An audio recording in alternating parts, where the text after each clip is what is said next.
வெற்றி பெற்றது அம்மாவும் பாராட்டினாங்க. அவங்க மட்டும் ஒரு பொய்யை சொல்றப்போ அந்த பொய் தான் முன்னாடி போய் சேரும். உண்மை அப்புறம் தான். அவங்க நினைச்சிருந்தா தடுத்துக்கலாம் இல்லைங்களா? வேற வழி இல்லை. விடுதலை சிறுத்தையே ஒரு நேரத்தில் அவங்கள விட்டு வெளியே வந்தவர் தான். மறுபடியும் அவரை என்ன செய்த சாதனைய பட்டியலிட்டு மேடையில் பேசுறேன். நீ செய்த சாதனை துண்டு அவங்க சரியா செயல்படலன்றது மாநாடே நடத்துறாரு. வரும் கொஞ்ச நாள் பொறுத்து பாருங்க. எல்லாம் திமுக.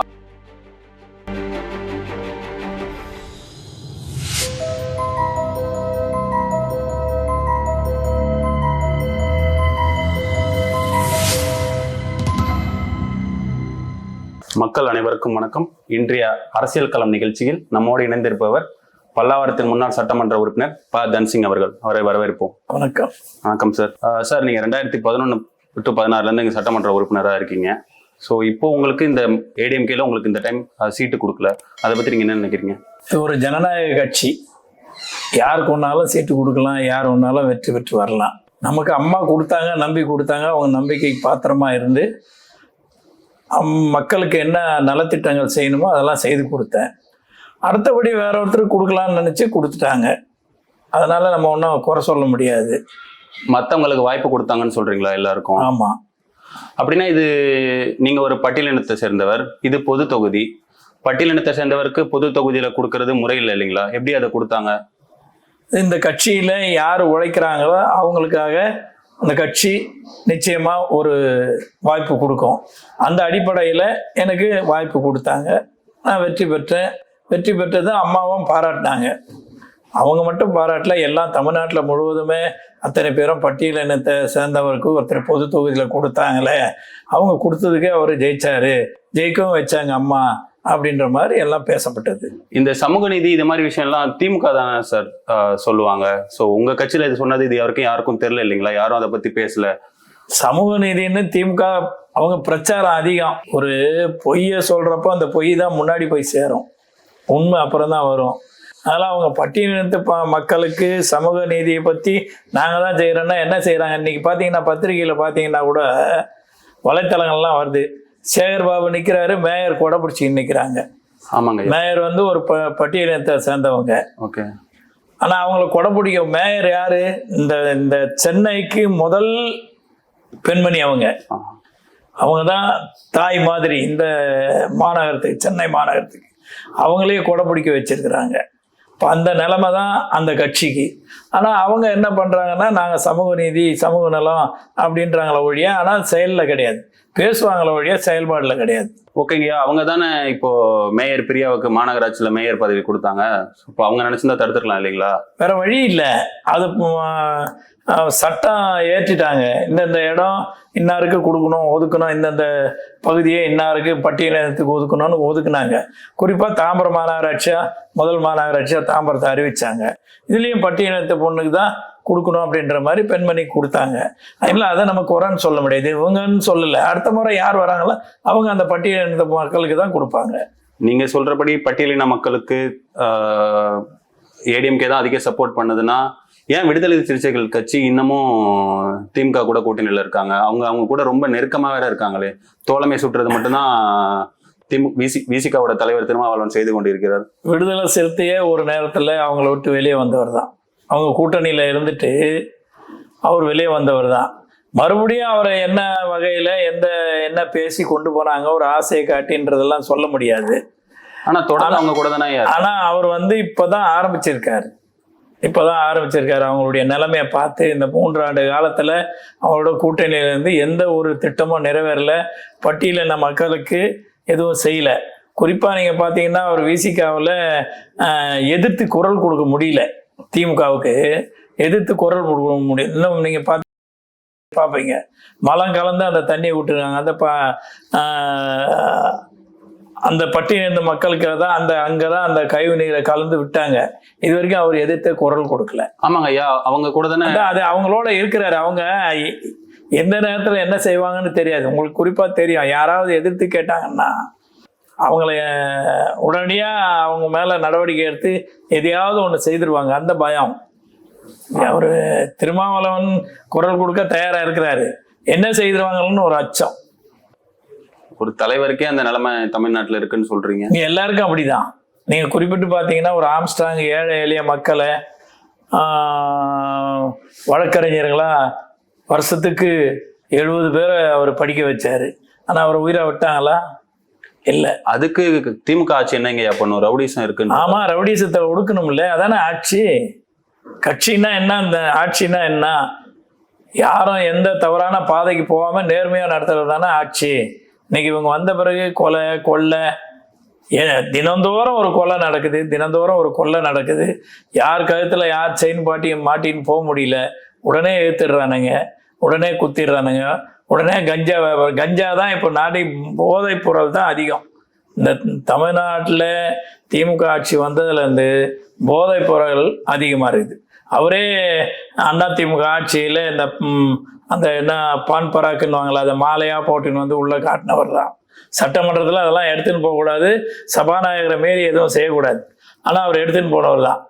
அப்பேற்பட்டவர் சட்டமன்றத்தில் எடுத்து போய் காட்டினவர். இன்னைக்கு அதை ஒடுக்க முடியுது அவரால்? அவரால் சட்டம் ஒழுங்கே பாதுகாக்க முடியலையே. ஐயா, அப்ப நம்ம ஆட்சிலையும் அப்படிதான், ஏடிஎம்கே ஆட்சிலையும் அப்படிதான் இருந்தது, டிஎம்கே ஆட்சிலையும் அப்படிதான் இருந்ததுன்னா மக்கள் வேற இடத்துக்கு போதானங்க. இப்ப அதிகம் இல்லையே. அப்ப அதிமுக ஆட்சியில் அப்படி இல்லையே. எங்க யாரு தெரிஞ்சுது?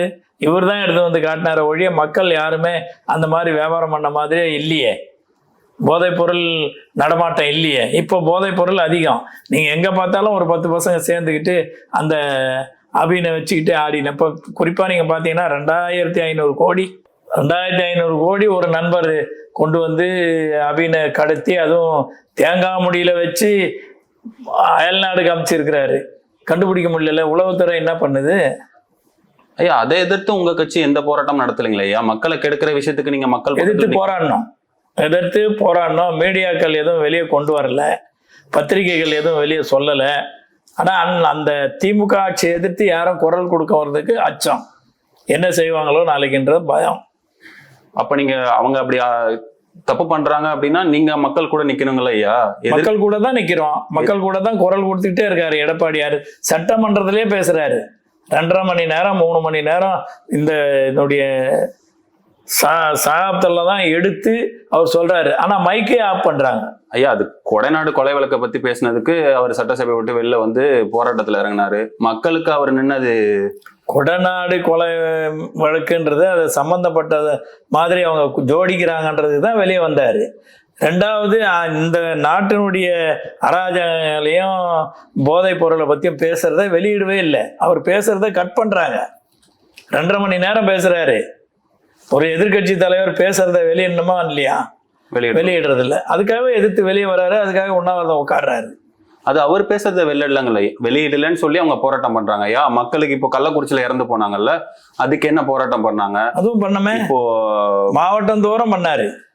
கள்ளக்குறிச்சியில 65 பேர் செத்ததுக்கு மாவட்டம் ஒரு ஆர்ப்பாட்டம் நடத்தினோம். எடப்பாடியே கலந்துட்டாரு அதுல.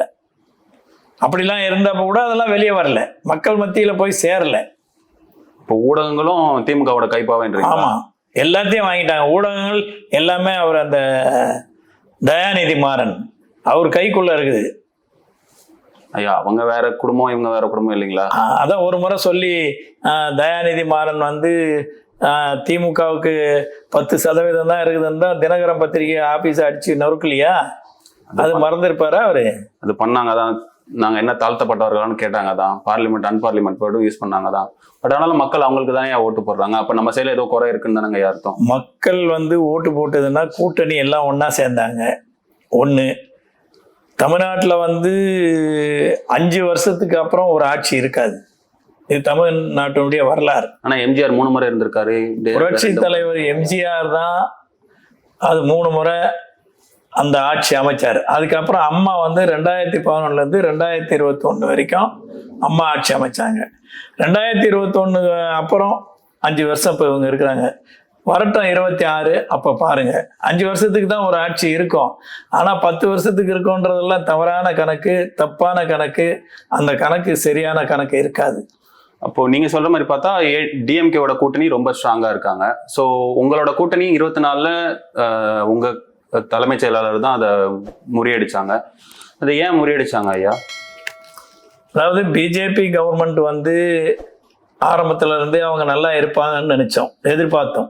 ஒரு எதிர்பார்ப்பு தானே, இவங்க மக்களுக்கு நல்லது செய்வாங்கன்றதுக்காக கூட்டணியில இருந்தோம். ஆனா அவங்க சிறுபான்மை மக்களுக்கு எதுவும் செய்யல.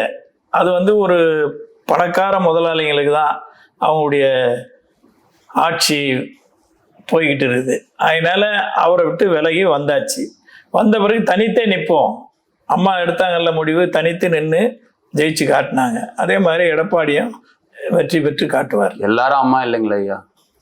அம்மாவை ஆக முடியாது. அம்மா கிட்ட இருந்து பாடம் கற்றுக்கிட்டோம்ல, அம்மாவோட பாடம் கொஞ்சம் தெரியும்ல. அந்த வகையில் அம்மாவுடைய பேச்சுக்களும் ஆற்றலும் மக்களுக்கு போட்டு காட்டினா சரியா வரும். இன்றைக்கும் எம்ஜிஆர் வாழ்ந்தவர் கோடி மறைந்தவர் கோடின்னாலும் மக்கள் மனதில் யார் நிற்பாங்கன்னாரு, எம்ஜிஆர் நிற்கிறாரா இல்லையா? அது மாதிரி அம்மாவும் நிற்பாங்க. அம்மாவுக்கு பிறகு எடப்பாடியார நிற்பார். நீங்க சொன்ன மாதிரி பிஜேபி வந்து மக்களுக்கு விரோத ஆட்சி நடத்திட்டு இருக்காங்கன்னு சொன்னீங்க. அது உங்களுக்கு 2024 ஜனவரி மாசம் வரைக்கும் தெரியலங்களா? ஏன்னா நீங்க 2018 தெரியலன்றதெல்லாம் இல்லை, எல்லாம் தெரியும். அவங்க நல்லது செய்வாங்கன்னு நினைச்சிருக்கிறாங்க. இப்போ கூட அது 3.5 வருஷமா கூட்டணி கட்சி எல்லாமே ஒன்னாதான் இருக்கிறதா நினைக்கிறாங்க. ஆனா இப்பதானே எல்லாமே சொல்றாங்க, இந்த நாங்கள் ஆட்சியில் பங்கு கேட்போம், எங்களால் தான் திமுக ஆட்சி வந்ததுன்றார் காங்கிரஸ்காரரு. விசிகா சொல்கிறாரு மது ஒழிப்புன்னு சொன்னாங்க, இது வரைக்கும் மது ஒழிக்கல, மது ஒழிப்பு மாநாடே நடத்தினாரு. இப்போ தானே ஆரம்பிக்கிறாங்க. ஒரு நம்பிக்கையோடு தான் ஒருத்தரோட பழகுறாங்க. ஆனால் எல்லா மீடியாலையும் எடப்பாடி அவர்களும் அண்ணாமலை அவர்களும் ஒரே கம்யூனிட்டியை சேர்ந்தவங்க, 2 பேரும் கவுண்டர் ஓட்டு ஒன்னா கன்சாலிடேட் ஆகாதுன்னு சொல்றதால எடப்பாடி கூட்டணியை விட்டு விலகிட்டாருன்னு சொல்றாங்களே ஐயா? அப்படி இல்லை. எங்களுடைய தலைவரையும் எங்களுடைய தலைவியும் அவர் கொச்சப்படுத்தி பேசுனதுனால தான் அந்த அண்ணாமலையை வெறுத்தாங்க. அண்ணாமலைக்கு என்ன வேலை?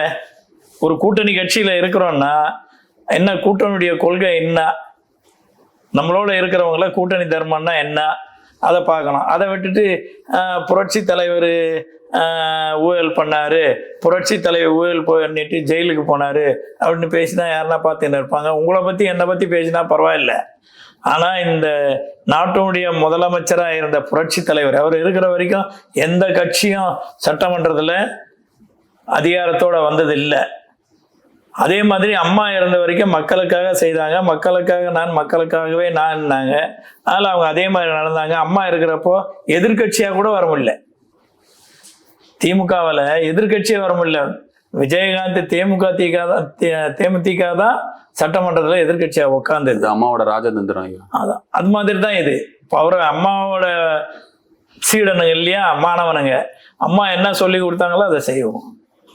அப்படின்னா நீங்க இந்த டைம் ஜெயிச்சிருக்கணும்ல ஐயா? அம்மா இருக்கும்போது 39க்கு 39, லாஸ்ட் டைம் தேனி மட்டும் ஜெயிச்சிங்க, இந்த டைம் 40 போயிருச்சு. அப்போ உங்க இதுல இது வந்து பிரதமர் வேட்பாளரும் இல்லைங்களா ஐயா? நீங்க சொல்றது கரெக்டு. இது வந்து என்னன்னா மத்திய அரசாங்கத்துக்கு நடக்கிற தேர்தல் இது. மத்திய அரசாங்கத்தில் மோடி மேலே இருந்த அதிருப்தியில் சிறுபான்மை மக்கள்லாம் வந்து இந்த கூட்டணிக்கு போட்டாங்க. ஏன்னா அதிமுகவை அங்கே நம்பலை, நாளைக்கு ஒன்னா போய் சேர்ந்துக்குவாங்க அவங்களோட. இது எல்லாம் திமுக பிரச்சாரம் தான் சொல்றாங்க, பிஜேபியோட பி டீம் தானே சொல்றாங்க. அப்படி சொன்னதுனால ஜனங்க அதை நம்பிச்சு. அதுதான் இப்போதான் கொஞ்ச நேரத்துக்கு முன்னாடி சொன்னேன், பொய் வந்து சீக்கிரமா போய் சேரும், உண்மை பின்னாடி வரும். அதில் உண்மை வரப்போ மக்களுக்கு விளங்கும், தெரியும். 2026 அம்மாவுடைய ஆட்சி மீண்டும் மலரும். அன்பிற்குரிய அண்ணன் எடப்பாடியார் முதலமைச்சர் ஆவது இன்னமும் அப்படிதான் இருக்குங்களோ? பிஜேபியோட பி டீம் தானுங்களோ? இல்லை, அதான் கிடையாதுன்னு சொல்லிட்டேன், அங்கேருந்து வெளியே வந்தாச்சுன்னு சொல்லிட்டேன். அப்புறம் என் பிஜேபியோட போகுது. பிஜேபியோட கூட்டணி இப்போ திமுக ஆட்சி தான், அவங்க தான் இப்போ சுமூகமாக இருக்கிறாங்க. இப்போ கூட போய் அந்த ரயில் திட்டத்துக்கு 2வது திட்டத்துக்கு பணத்தை வாங்கிட்டு வந்தேன்றாரு. அது மத்திய அரசுக்கும் மாநில அரசுக்கும் இல்லை கூட்டணிங்க ஐயா, திமுகவும் பிஜேபி அதுதான் அதே தான் செய்தது. மாநில அரசாங்கம் ஆட்சியில் இருக்கிறப்போ மத்திய அரசோட சுமூகமாக இருந்தால் தான் அவங்களுடைய நிதியெல்லாம் வாங்க முடியும். அதனால தான் அப்படி தான் வாங்கினாங்க. அதை கள்ள உறவுனாங்க, கூட்டணின்னாங்க. இப்போ இவங்க போய் வாங்குறாங்க, என்ன உறவு? அதை நீங்க எதிர்கட்சியா திமுகவை பார்த்து கேட்டிருக்கணுங்க ஐயா. கேட்குறோமில்ல, கேட்டா வெளியே வரலையே, அதான் சொல்றோம். வெளியே வர அளவுக்கு ஊடகங்கள்லாம் எங்களை போடாம புறக்கணிக்கிறாங்க, பத்திரிகைகள்லாம் எங்களை போடாம புறக்கணிக்கிறாங்க. ஏதாவது ஒரு பத்திரிகை சொல்லுங்க அதிமுக பேச்சையோ நடத்தையோ அது வெளியிட்டு இருக்காங்கன்னு கிடையாது. திமுக தான் எடுத்ததுக்கெல்லாம். இன்னைக்கு காலையில கூட எங்க இருந்து இப்ப நீங்க பாத்தீங்கன்னா ஸ்டாலின் வந்து விருதுநகர்ல பேசுறாரு, மதுரையிலேருந்து 200 பஸ் அனுப்புகிறானுங்க. விருதுநகர்ல ஆள் போகல, மதுரையில இருந்து தான் 200 பஸ்ல ஆள் கூட்டிட்டு போறாங்க. அந்த நிலைமை அவங்களுக்கு. அவ்வளவு கூட்டங்க ஐயா, மதுரையில இருந்து 200 பஸ் கூட்டு போற அளவுக்கு அவங்க இருக்காங்க. இப்ப இருக்கிற ஜனங்க அதை தான் சொல்றோமே, ஆசை காட்டினா எல்லாத்துக்கும் போவாங்க. மக்கள் அதை தான் நம்புறாங்க. இப்ப நம்ம ஆசை காட்ட தவறுறோமோ?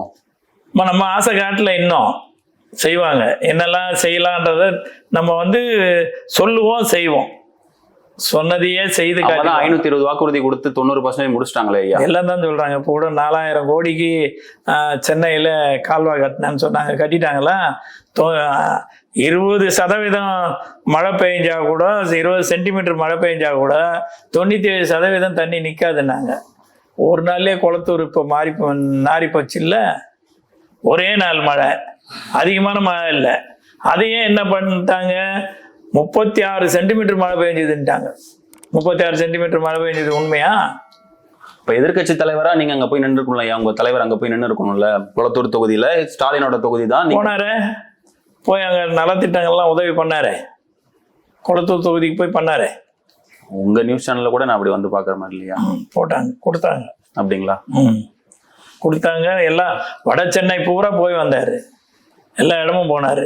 நம்ம ஏன் இங்க இது வரைக்கும் இவ்வளோ 2015 மழை வந்தது, அம்மா எல்லா இடம் சுற்றி பார்த்தாங்க. 2017 வந்தது, எடப்பாடி எங்கேயே வந்து நலத்திட்டங்கள்லாம் பண்ணார் பல்லாவரத்துலயே. சரிங்க ஐயா, பார்ப்போம்.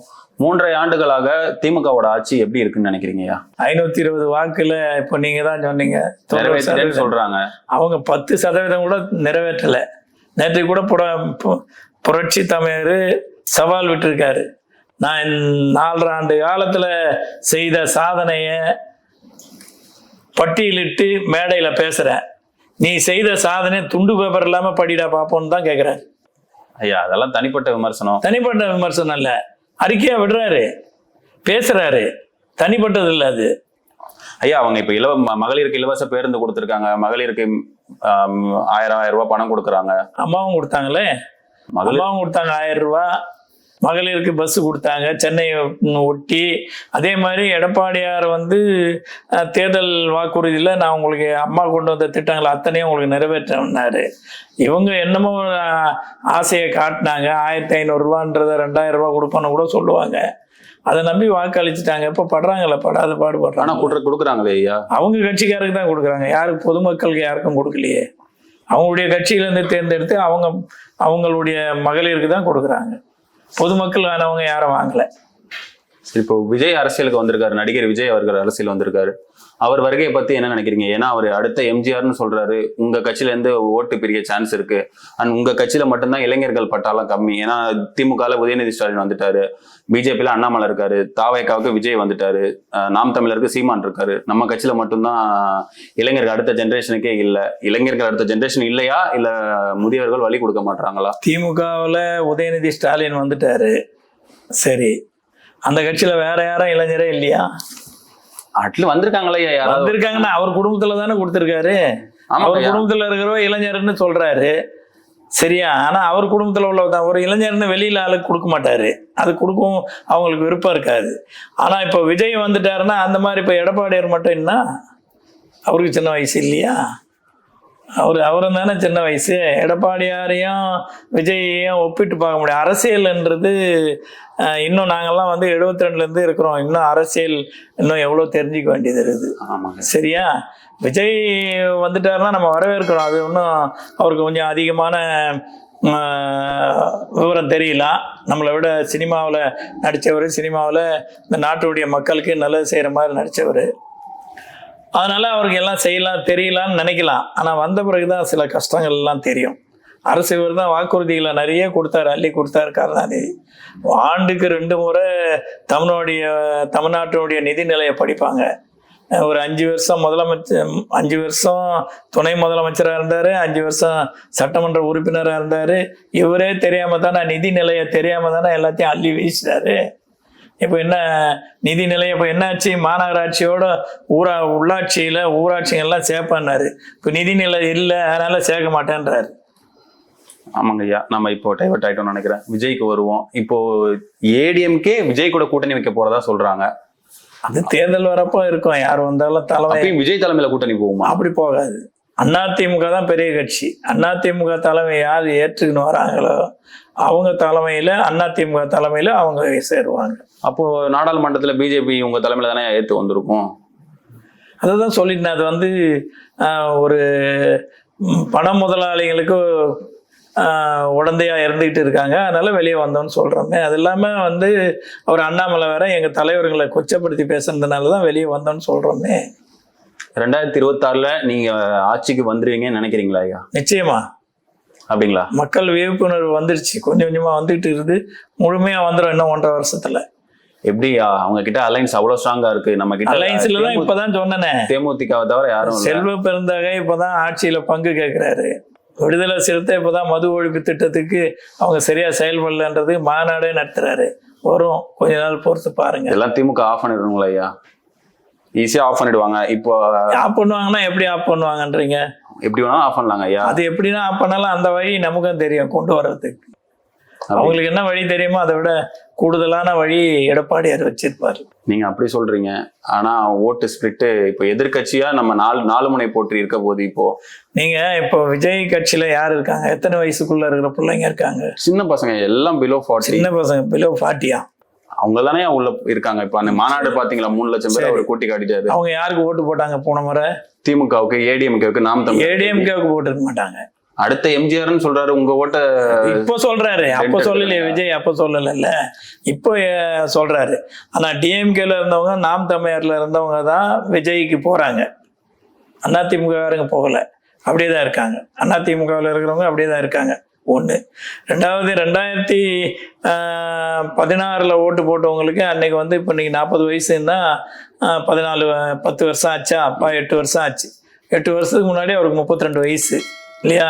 32 வயசுல அவர் டிஎம்கேவுக்கு போட்டாரு, நாம் தமிழருக்கு போட்டாரு. 8 வருஷம் கழிச்சு விஜய்க்கு போட போறாரு. போடுறத வரவேற்கிறோம். அதனால என்ன சொல்றது? நம்ம விஜய் கூட்டணிக்கு அழைக்கிறாங்களோ? அழைக்கல, அதெல்லாம் இல்லை. இன்னும் அதெல்லாம் பொறுத்திருந்து தான் பார்க்கணும். மறுபடியும் பிஜேபி கூட கூட்டணி இருக்காங்க ஐயா? இருக்காது பண்றதுக்கு. பிஜேபியோட ஒட்டும் உறவும் இல்லைன்னு சொல்லிட்டாரு. உறுதியா? இன்னமுமாங்க ஐயா? ஆமா. உங்க கட்சியில இருந்து பிஜேபிக்கு போயிட்டு இருக்காங்க, பிஜேபில இருந்து உங்க கட்சிக்கு வந்துகிட்டு இருக்காங்க. எங்க கட்சியில இருந்து பிஜேபிக்கு யாரும் போகலையே. ஒரு மாவட்ட செயலாளர் பிரிஞ்சு போனார் பிஜேபி. அவரை நீக்கினதுனால போனாங்க. இப்போ போன மைத்ரினே திரும்பி வந்தாரு. ஆமாங்க ஐயா, போயிட்டு வராங்கல்ல, அனுப்பிச்சு பாக்குறீங்களா? அப்படிதான் வருவாங்க. அங்க இக்கரைக்கு அக்கறை பஞ்சான்னு போவாங்க, அங்க பார்த்துட்டு அப்புறம் இங்க வருவாங்க. சரிங்க ஐயா, மக்கள் என்ன சொல்றாங்கன்னு பார்ப்போம். இந்த தொகுதியில உங்களுக்கு ரிசர்வ்டு தொகுதியில பொது தொகுதியில ரிசர்வ்டு எம்எல்ஏக்கு வாய்ப்பு கொடுத்துருக்காங்க. அது எப்படி உங்களுக்கு நடந்தது? அம்மாவால அது எப்படி முடிஞ்சது? அதுதான் ஆரம்பத்திலேயே உழைச்சவங்களுக்கு இந்த கட்சி என்னைக்கும் வாய்ப்பு கொடுக்கும். அந்த வகையில் 72லேருந்து புரட்சி தலைவர் காலத்துலேருந்து நம்ம உழைச்சோம். அதுக்காக எனக்கு அம்மா நகரமன்ற தலைவராகவே கொடுத்தாங்க. பொது தொகுதி தான் பல்லாவரம், பொது நகரம். அப்போவே ஜெயிச்சு காட்டினோம். அந்த அடிப்படையில் தான் 2011 ஒரு கொடுத்தா சரியாக வரும்னு கொடுத்தாங்க. அது இல்லாமல் இந்த பகுதியில் பட்டியலினத்து மக்கள் அதிகம். அதெல்லாம் அவங்க எல்லாமே பட்டியலினத்து மக்களுக்கு ஒரு சமுதாயத்தை சார்ந்தவர் கொடுத்தா நிச்சயம் ஜெயிக்க வைப்பாங்க. ஓகேங்க ஐயா, பார்ப்போம். இந்த தொகுதியில, பல்லாவரம் சட்டமன்ற தொகுதியில கடந்த 2 முறையும் ஒரே திமுக வேட்பாளர் மீண்டும் மீண்டும் ஜெயிச்சிருக்காரு. மக்கள் ஆதரவு அவங்களுக்கு அதிகமா இருக்கோ திமுகவுக்கு இந்த தொகுதியில? பொய்யான வாக்குறுதி கொடுத்ததுல சேர்ந்துட்டாங்க, தேர்ந்தெடுத்துட்டாங்க. இன்னைக்கு ஒன்றும் செய்யலை. அவர் வந்து அதிமுக ஆட்சியில் 2011, 2016 என்னெல்லாம் திட்டங்கள் கொண்டு வந்தோமோ அது பக்கத்துலேயே அவர் தான் இப்போ அவர் செய்த மாதிரி ஒரு ஸ்டிக்கர் ஒட்டிடுறாரு. 2 விஷயம் சொல்லுங்க ஐயா அவர் பண்ணதுல. 2 விஷயம்னா, குறிப்பாக வந்து பேருந்து நேர்கூட பொய்ச்சலூரில் போட்டோம். திருநெல்வேலியில் பேருந்து நேர்கூட இல்லை, அதை அங்கே கொண்டு போய் போட்டிருக்கலாம். வேணுக்குன்னு அது பக்கத்தில் போட்டார். ஏங்க ஐயா நீங்க போடல திருநெல்வேலியில்? திருநெல்வேலியிலன்னா நமக்கு வந்து அன்னைக்கு 2 கோடி தான் கொடுத்தாங்க. ஒரு மேம்பாட்டு நிதியை ஒரு எம்எல்ஏவுக்கு 2 கோடி தான். இப்போ 3 கோடி. அந்த 3 கோடி கொடுத்து தான் அன்னைக்கு அதுக்கு போட்டிருப்போம். அன்னைக்கு தேவையானது ஒரு பூங்கா ஒன்று அமைச்சு கொடுத்துருக்கோம், குடிநீர் தொட்டி ஒன்று அமைச்சு கொடுத்துருக்குறோம், அதை ஒரு கல்விக்கூடம் கட்டி கொடுத்துருக்கோம், கைப்பறை கட்டி கொடுத்துருக்கோம். திருநெல்வேலி அவ்வளோதான் கொடுக்க முடியும். ஒரு வருஷத்துக்கு நமக்கு 2 கோடி கொடுக்கல. அது 1,75,000 75 கோடி தான் கொடுப்பாங்க. 1,75 தான் கொடுப்பாங்க. அதில் தான் இது எல்லாத்தையும் செய்யணும். 2 கோடினா 25 லட்சம் வந்து ஊனமுற்றவருக்கு கொடுத்துட சொல்லுவாங்க. ஓகே. அதனால அதெல்லாம் செய்ய முடியல. இப்போ 3 கோடின்றதுனால நல்லா செய்யலாம். இவ்வளவு நேரம் எங்களுக்காக உங்கள் நேரத்தை பகிர்ந்தமைக்கு மிக்க நன்றி.